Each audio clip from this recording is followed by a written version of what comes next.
Hi, this is a Trane XR90 furnace. We've had problems where the heater fan turns on, but there's no heat coming through.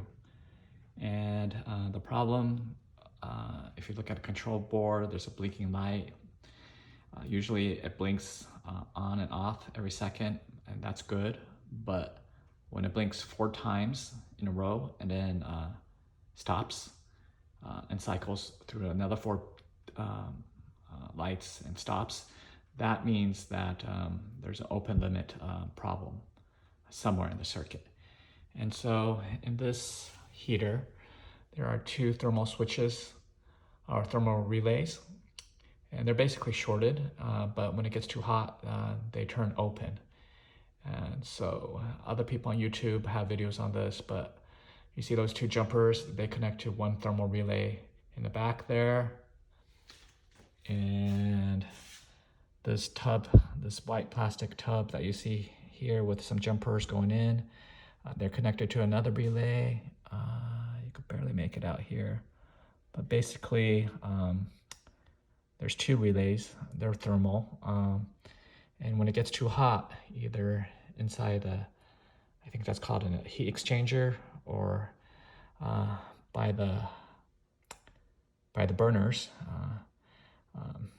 the relays turn open and they trigger a fault, which is basically the four flashes that you see here on top when it's bad.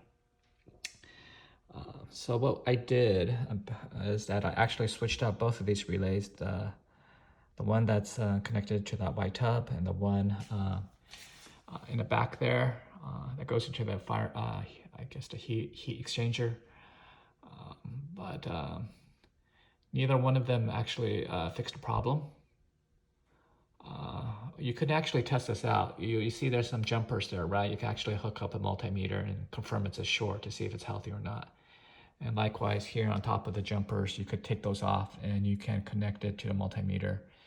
And you should be able to tell that if it's a short, that's bad. I mean, that's good. If it's open, that's bad. You can actually reset this particular relay by pressing the small button. There's a small button on the top there. Sorry, it's not focusing well. But there's a small button on top there that you can press down if it's an open to reset it. But in any case, I tried replacing both of these relays, and the problem still kind of continued. Heater blower would turn on, but there's no heat. Now, there's one last thing that I did was I pulled off this shield out here, and the burners are actually behind the shield. And there's a flame sensor there that you could also clean if you like, but that didn't do anything, and it really isn't related to an open limit switch problem. Now, it turned out the problem after all this debugging was actually the control board. This is a new control board. The previous one actually fried. And the only way we could tell was we started unplugging all the jumpers that you see here. And there was a section down on the bottom here, down these next to these jumpers, that was actually all carbonized and turned black. So we knew that somehow there was a short that developed there, and that actually fried a component, which meant that even though it was kind of working off and on, sometimes that component just would be intermittent failure, and eventually it died, and it would just continuously show up as an open limit failure.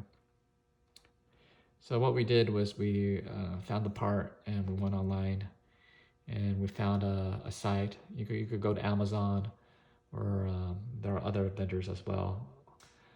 Supply House, for example, is a good one. And yeah, you can look it up and you'll find a replacement part. They don't make their original board anymore, but they have a replacement part here that we sent out for an order, and it came in 2 days from Supply House. And we basically rewired it, exactly the way it was with the original board. We rewired it the same way here with the new board, and it all worked out well. Heat is working now. It's blinking, every second, and yeah, I think we fixed everything. I think one last thing I want to mention is if you look closely, there are these little places here. Next, you see these little white posts here and here. They're at the corners. Basically, they hold the board onto the steel plate behind it.